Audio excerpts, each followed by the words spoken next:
দেশ মুসলিম, এখানে যদি সংখ্যালঘু অন্য ধর্মের হিন্দু থাকে, বৌদ্ধ থাকে, তাদের রাইটের ব্যাপারে দেখেন ইসলাম কতটা ভয়ঙ্কর হুঁশিয়ারি দিয়েছে। আল্লাহ রাসূল সাল্লাল্লাহু আলাইহি ওয়াসাল্লাম বলেন যে কেউ যদি কোনো সংখ্যালঘুর উপর অত্যাচার করে, তার উপর জুলুম করে, সে যেটার প্রাপ্য এটা থেকে যদি কেউ বঞ্চিত করে, তাহলে কিয়ামতের ময়দানে আমি রাসূল সাল্লাল্লাহু আলাইহি ওয়াসাল্লাম তার পক্ষে, ওই মুসলিমের বিপক্ষে বাদী হয়ে আল্লাহর কোর্টে দাঁড়াবো। আপনি নামাজ পড়তে পড়তে কপালে দাগ ফেলাই দিয়েছেন, দাড়ি রাখতে রাখতে এত লম্বা জুব্বা, এরপরে হিন্দুদের বাড়ি দখল করতেছেন আর বলতেছেন আপনি বড় হাজী সাহেব। আল্লাহ রাসূল সাল্লাল্লাহু আলাইহি ওয়াসাল্লাম বলেন কিয়ামতের দিন আল্লাহ রাসূল ওই হিন্দুর পক্ষে থাকবে, আপনার বিপক্ষে। কথাটার ওজন খেয়াল করেন। আল্লাহ রাসূল সাল্লাল্লাহু আলাইহি ওয়াসাল্লাম বলেছেন তুমি মুসলিম হও, তুমি হাজী হও, তুমি যেইটা হও, তোমার বিপক্ষে থাকবে আমার অবস্থান কিয়ামতের দিন।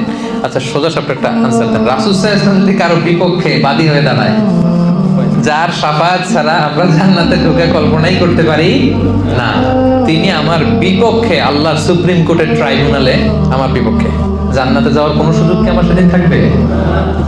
জন্য খবরদার। সংখ্যালঘুদের ব্যাপার দেখেন ইসলাম কত কঠিন হুঁশিয়ারি দিয়েছে।